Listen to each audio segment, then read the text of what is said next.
ไม่เกินอีก2 ปีนะผลประโยชน์จะเต็มที่เลยรับเต็มที่เลยตอนนี้เรายังเป็นเด็กอยู่คนลุกสู้หลังจากได้ยินพระอาจารย์ทักท้วงน้องธิดาราว่าเป็นคนมีบุญหลายบุญใหญ่มาตั้งแต่ชาติปางก่อนใส่ให้มันเต็มทีบ่เกิน2 ปีอาจจะได้รับผลประโยชน์จากความอดทนของตนเองว่าซั่นเด้สบายดีปีใหม่ FC ฟังลาวฟังไทยโดยเฉพาะ FC แฟนคลับของน้องธิดาราลูกสาวของพ่อภูศรีวิไลมาพบมาพ่อกันคลิปนี้กะฮ้อนแห้งบุญปีใหม่มื้อแรกของฟังลาวแต่ว่าเจบ่ลาวก็บ่ได้ไปใส่ช่วงนี้พักเวียกพักงานสวยโอกาสอยู่บ้านอยู่ซองทานผู้ชมเพราะว่าช่วงนี้น่ะเฮาก็บ่ค่อยได้รับงานยิกย่อยดอกเพราะว่ามันบอนใดก็พักหมด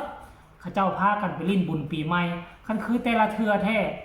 บางทีแล่นออกไป2-3 ชั่วโมงก็มีเวียกน่ะบางทีมื้อนึงก็อยู่หมดเช้าตกตอนแรง 2-3 ชั่วโมงก็มีเวียกแล่นไปแล่นมา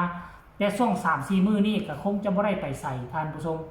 คงจะได้อยู่เฮือนเฮ็ดคลิปเฮ็ดข่าวมีแต่รอท่าเบิ่งศิลปินดาราที่เฮาชื่นชมเฮามักเขาเจ้าสิมีข่าวๆหยังเขาเจ้าจะลิ้นบุญปีใหม่แนวใดก็จะมานำเสนอให้บรรดา FC แฟนคลับได้รับได้ฮู้ทั่วถึงกันหมดสู่ผู้สู่คนก็แล้วกันเนาะ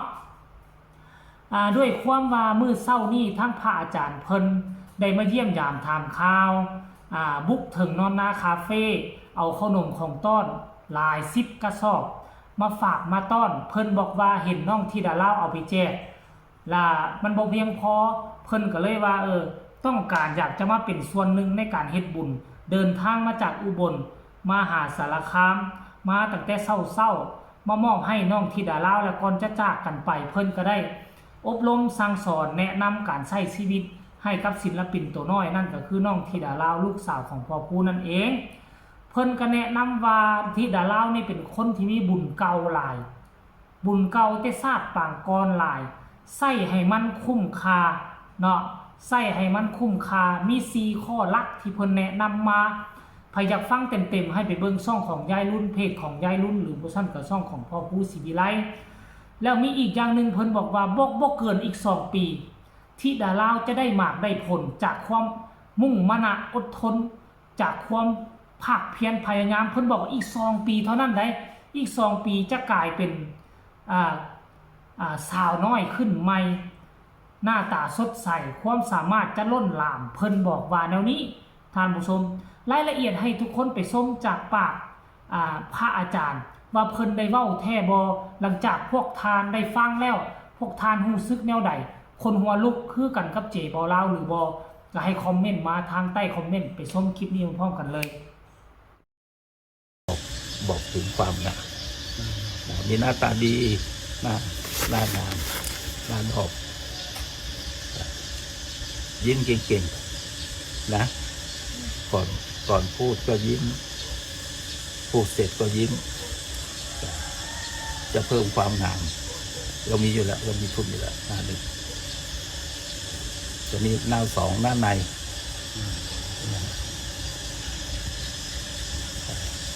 ตัวเรามีจิตใจงดงามนะงามหน้าไม่พอ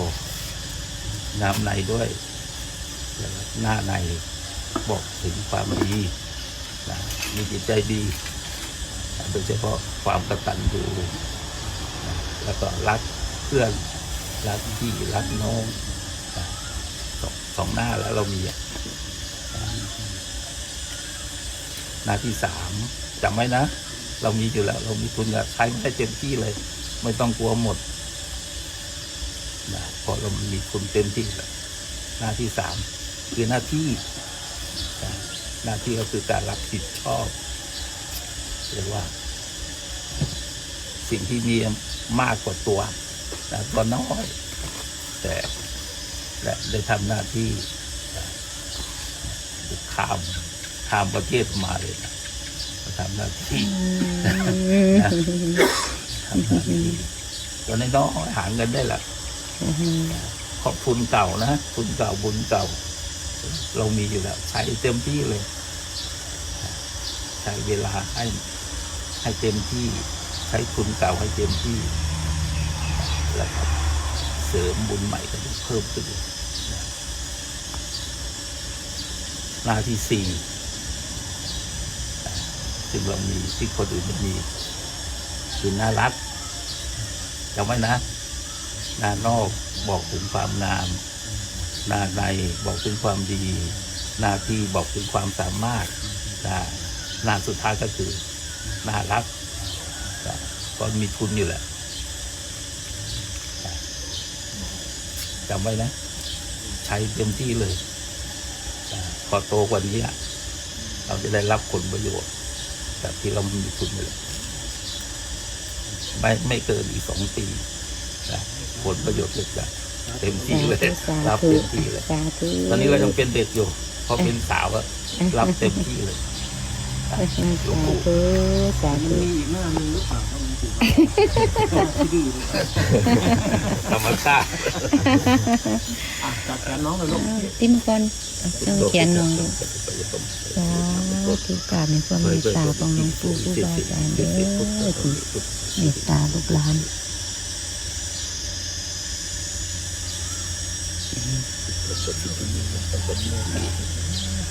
ตั้งแต่สิทธิ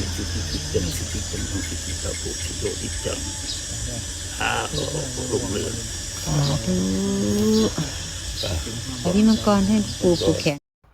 บ่เชื่ออย่าลบหลู่ในอนาคตเนาะเฮาเบิ่งว่าเฮามองว่าอาจจะบ่เกิดขึ้นได้แต่มันก็อาจจะเกิดขึ้นได้ในอนาคต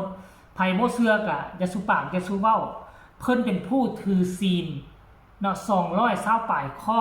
เพิ่นอาจจะมองเห็นอนาคตการไกลเบิ่งแววน้องธิดาลาวแล้วคงจะเป็นคือเพิ่นเว้าอีหลีตอนนี้12 ปีอีก2 ปีก็สิเป็น14 ปีสิย่างเข้า15 ปีค่อยเชื่อว่าช่วงนั้นน้องธิดาลาวคงจะควบคุมทุกอย่างได้ตอนนี้อาจจะบ่โด่งดังขับฟ้าเมืองไทยเมืองลาวแต่น้องกำลังเก็บเกี่ยวประสบการณ์กำลังเรียนรู้การใช้ชีวิตอยู่แวดวงการหมอลำการเป็นศิลปินสิ่งใดขาดตกบกพร่องก็ถึกเจิมถึกแจมด้วยพ่อผู้ศรีวิไลสิ่งใดที่มันเฮ็ดได้ดีน้องก็ต่อเติมให้มันเลิศหรูขึ้นมาสังเกตงานคอนเสิร์ตมื้อวานนี้น้องเอาอยู่บ่ว่าจะห้องเพลงของเอ้ยอาอายบ่ว่าจะห้องเพลงของอีกของผู้ใดก็มื้อวานนี่น่ะโอ้น้องห้องได้ดีเลยมีฮอดบังหยังก็บังไฟหยังก็ห้อยใจบังไฟแสนฮอดฝันมาลังฮานแล้วก็มีเพลงไผมื้อวานนี่นางห้องน่ะเอาเพลงผู้อื่นมาห้อง 2-3 เพลงนี่แหละก็ได้รับเสียงตอบรับเสียงชื่นชมทั้งด้านหน้าเวทีโดยเฮามีหลักฐานก็คือทริปเงินทริปหน้าเวทีกลัวจะเอาทริปกลัวจะเอามาไล่ให้ผู้ใดได้มันต้องเกิดขึ้นมาจากความพึงพอใจ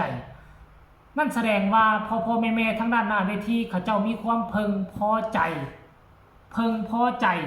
ในการแสดงห้อมล้ำทำเพลงของน้องธิดาลาวมื้อเช้านี้มื้อวานนี้เขาจึงมอบให้อันนี้เป็นตัวการันตี